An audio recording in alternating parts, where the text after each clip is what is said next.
স্বাধীনতার পর থেকে শুধু শাসকের হাত বদল হয়েছে, আমরা কিছু পাই নাই, ঠিক কিনা বলেন? শুধু ওনাদের দোষ দিয়ে কি লাভ?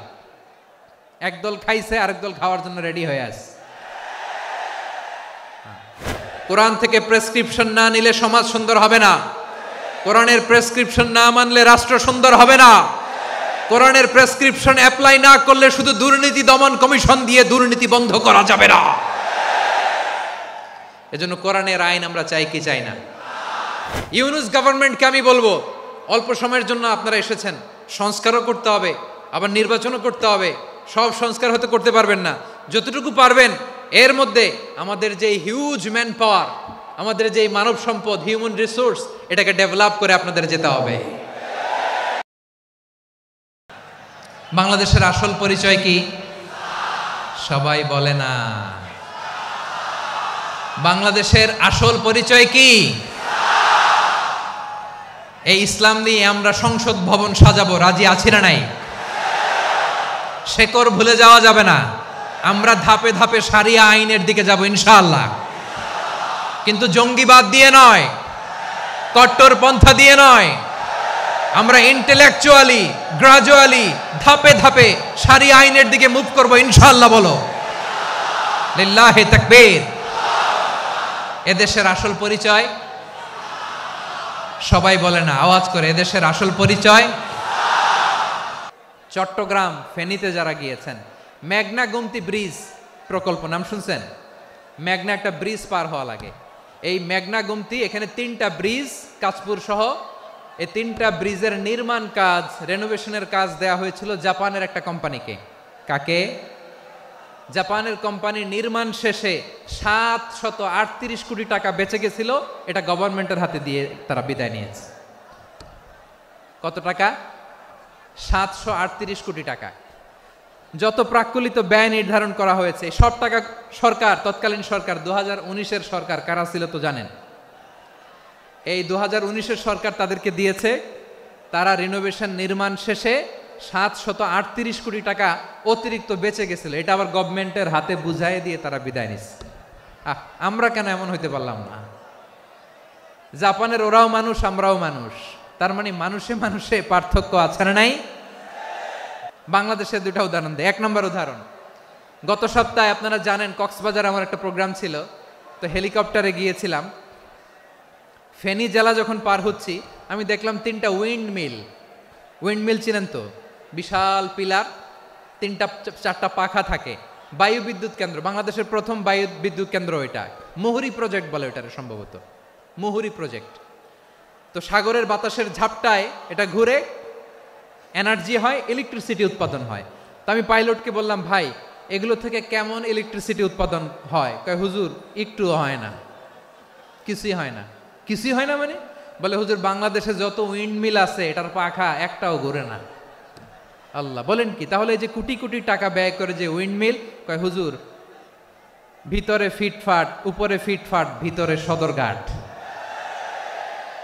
তার মানে কোটি কোটি টাকা দিয়ে এই উইন্ডমিল বানায়, এখানে কিছু নাই।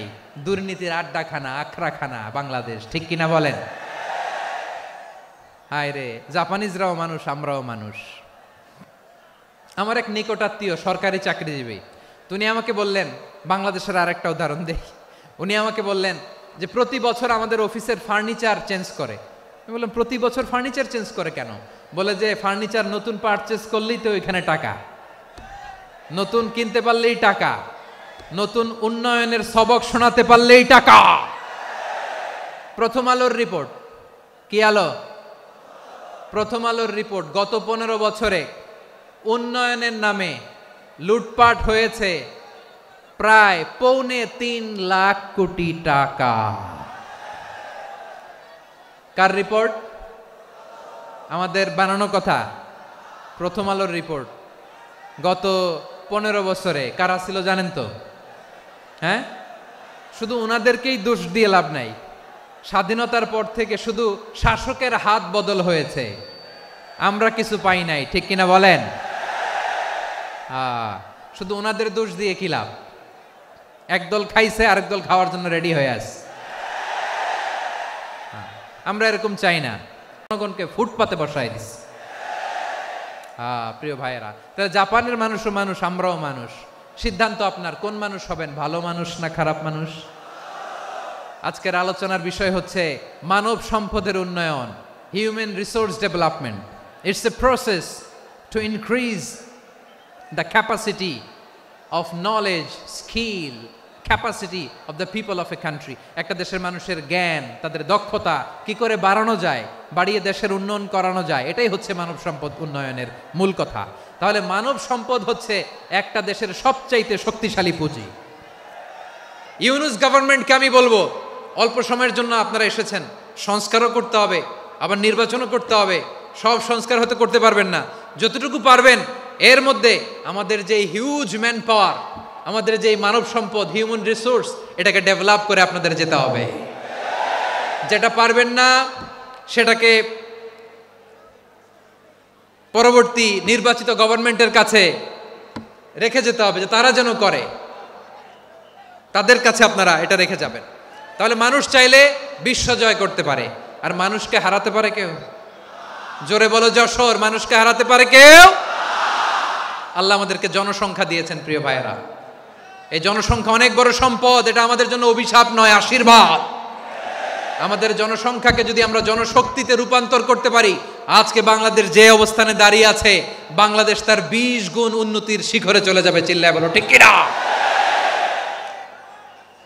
আমাদের শ্রমিক ভাইয়েরা বাইরে কাজ করে, আমাদের শ্রমজীবী ভাইয়েরা, প্রবাসীরা, তাদের ব্যাপারে গুরুত্ব দিতে হবে।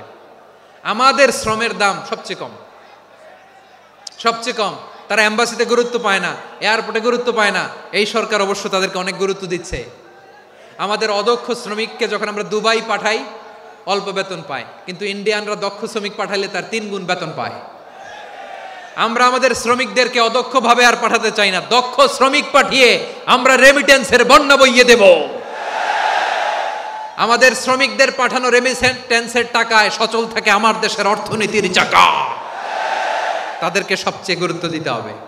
আমরা পেয়েছি ফ্রিডম ফাইটার, মুক্তিযোদ্ধা, আর আমার প্রবাসী ভাইরা হচ্ছে রেমিটেন্স ফাইটার। জোরে বলো ঠিক কিনা?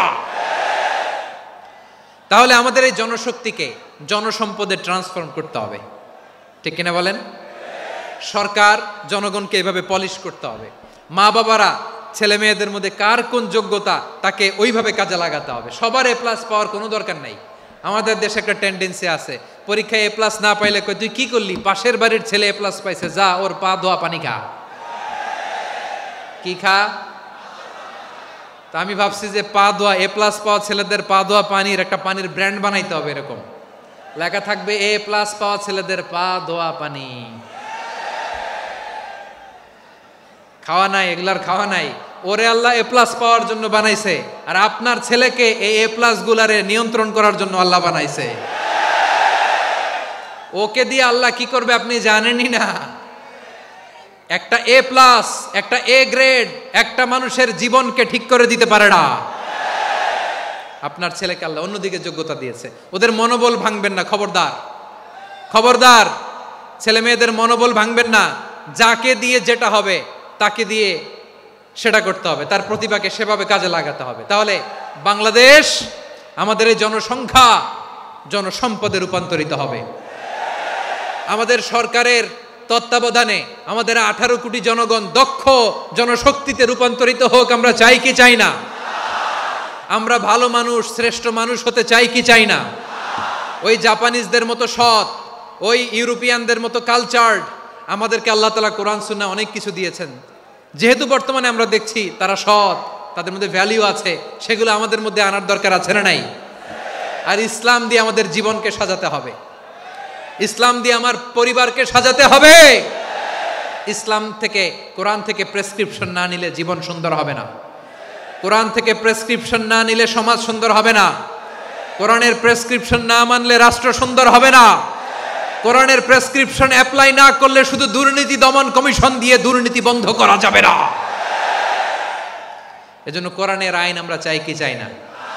প্রিয় ভাইয়েরা, হিউম্যান রিসোর্স ডেভেলপমেন্ট, মানব সম্পদের উন্নয়ন, আমাদের সরকার যেন এদিকে নজর দেয়। আমরা যেন এই ব্যাপারে যত্নবান হয়ে উঠি। যাকে আল্লাহ যে যোগ্যতা দিয়েছে, এই যোগ্যতা দিয়ে আমরা যেন ইসলামের জন্য, দেশের জন্য কাজ করি। আমরা যেন আমাদের স্কিল ডেভেলপ করি, আমাদের পটেনশিয়ালকে ডেভেলপ করি। মোরালিটি, ভ্যালিউজ নিয়ে শায়েখ আহমদুল্লাহ আলোচনা করেছেন, এগুলো দিয়ে যেন আমরা আমাদেরকে সাজাই। আল্লাহ তাআলা আমাদের দেশকে তুমি নিরাপদ করো, আমরা পড়ি আমিন। আল্লাহ আমার 18 কোটি জনগণকে তুমি জনশক্তিতে রূপান্তরিত করো, আমিন। আল্লাহ আমরা হাতে হাত রেখে কাঁধে কাঁধ মিলিয়ে ভাইয়ে ভাইয়ে যেন এই দেশকে গড়তে পারি, আল্লাহ তুমি তৌফিক দান করো, আমরা পড়ি আমিন।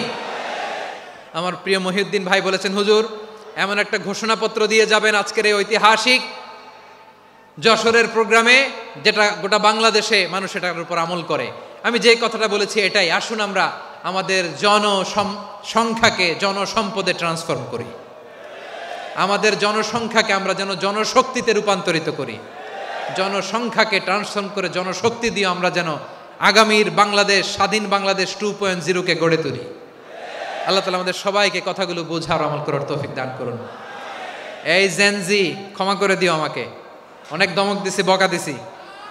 আল্লাহ তোমাদেরকে করুক, কবুল করুক, যশোরবাসীকে কবুল করুক, দিনকে কবুল করুক, এই মেডিকেল কলেজকে কবুল করুক, ইসলামের জন্য বাঁধ ভাঙা এই জোয়ার এবং উচ্ছ্বাসকে আল্লাহ তাআলা কবুল করুক। হাযা মা ইনদি ওয়াল ইলমু ইনদাল্লাহ আলাইহি তাওয়াক্কালতু ওয়া ইলাইহি উনীব। সুবহানাকাল্লাহুম্মা বিহামদিকা।